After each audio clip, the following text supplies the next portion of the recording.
এরপর লাবণ্য fashion AID থেকে আপনি লিখেছেন, আমি জেনারেল লাইন থেকে পর্দা করি, চোখে কাপড়ের পর্দা বা চশমা না পড়লে কি গুনাহ হবে?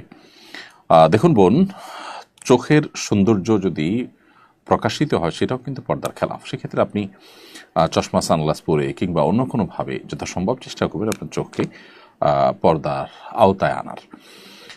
যদি আপনি এমন কোনো পাতলা কাপড় টেনে দিতে পারেন যেটা দিয়ে আপনার দেখতে অসুবিধা না হয়, তাহলে সেটা হয় সবচাইতে উত্তম। জান্নাত চৌধুরী আইডি থেকে আপনি লিখেছেন, চাচা শ্বশুরের সঙ্গে কি পর্দা করা যাবে? উত্তর হলো, পর্দা করা যাবে নয়, বরং পর্দা করতে হবে। চাচা শ্বশুরের সাথে পর্দা করতে হবে, চাচা শ্বশুরের সাথে আপনি দেখা দিতে পারেন না।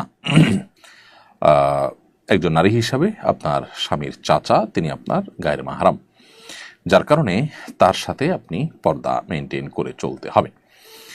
পৃষ্ঠায় আইডি থেকে আপনি লিখেছেন, বয়স বেশি দেখিয়ে বিদেশে গেলে ইনকাম কি হালাল হবে?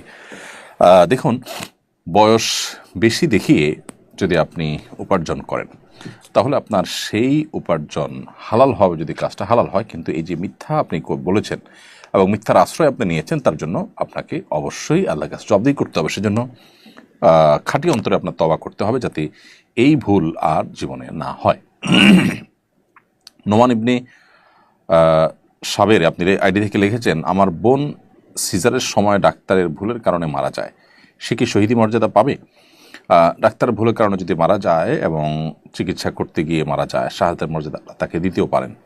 সাধারণত পেটের পীড়া কেউ মারা গেলে, আকস্মিক দুর্ঘটনা মারা গেলে তাকে শহীদের মর্যাদা দেওয়ার কথা হাদিসে বলা হয়েছে। তো এভাবে ডাক্তারের ভুলের কারণে মারা গেলে বা ট্রিটমেন্ট করতে গিয়ে মারা গেলে তাকে শাহাদাতের মর্যাদার কথা সরাসরি বলা না হলেও অন্যান্য যে 5টি শ্রেণীর মানুষকে যারা এরকম আকস্মিক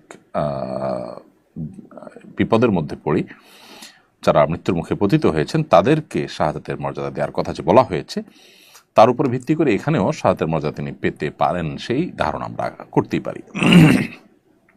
রয়্যাল এনফিল্ড মোটরসাইকেল কিনে না দেয়ায় বাবা মায়ের প্রতি অভিমান করে এক কিশোর ট্রেনের নিচে ঝাঁপ দিয়েছে। এ ধরনের ঘটনা প্রায়ই ঘটে।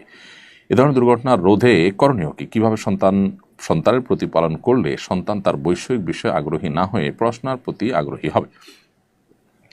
এসব ঘটনার অন্যতম প্রধান কারণ হলো আমাদের সন্তানদের মধ্যে নীতি নৈতিকতা, মোরালিটি এবং আদর্শ এটা দিন দিন হারিয়ে যাচ্ছে এবং তারা এই একটি জায়গাতে অর্থাৎ মোরালিটির জায়গাটাতে তারা দিন দিন মিসকিন এবং অসহায় হয়ে যাচ্ছে অনেকটা।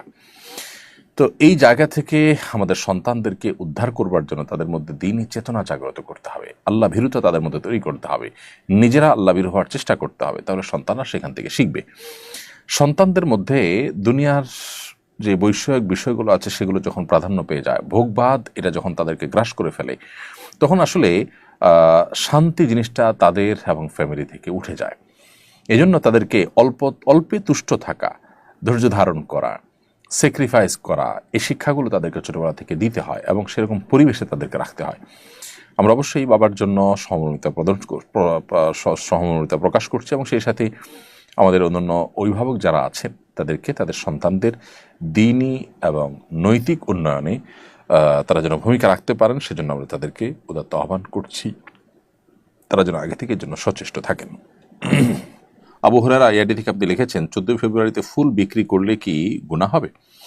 14 ফেব্রুয়ারিতে ফুল বিক্রি করা তো গুনাহ নয়, কিন্তু 14 ফেব্রুয়ারিতে কেউ খারাপ এবং হারাম কাজে আপনার কাছ থেকে ফুল কিনে ব্যবহার করবে সেরকম যদি আপনি জানতে পারেন, তাহলে সেক্ষেত্রে তার কাছে ফুল বিক্রি করা থেকে আপনার বিরত থাকা উচিত, কারণ আপনি সেক্ষেত্রে অন্যায়ের সহযোগিতা করছেন এরকম একটি ব্যাপার। এরকম যদি হয় তাহলে ওই দিনটাতে বেশিরভাগ মানুষ এরকম উদ্দেশ্যে যদি ফুল কিনবে বলে আপনার কাছে মনে হয়, তাহলে সেক্ষেত্রে আপনি প্রয়োজনে ওই দিনের জন্য ব্যবসা করবেন না।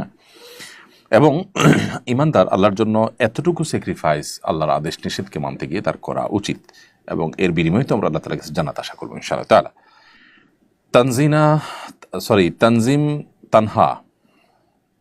তাজনিম তানহা এই আইডি থেকে আপনি লিখেছেন, আমার ভাইয়া একটা হারাম রিলেশনশিপে আছে, সে যে মেয়ের সাথে রিলেশনশিপে আছে সে মেয়ে আমার জন্য কসমেটিক্স দিয়েছে, এটাকে আমি ব্যবহার করতে পারবো?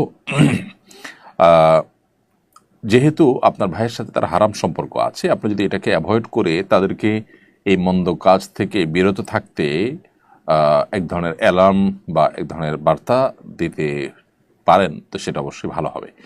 এমনিতে সে আপনাকে তার নিজস্ব টাকা থেকে উপহার হিসেবে রোকন হিসেবে দিয়েছে, মৌলিকভাবে সেটা আপনার জন্য গ্রহণ করা হারাম বা নাজায়েজ নয়।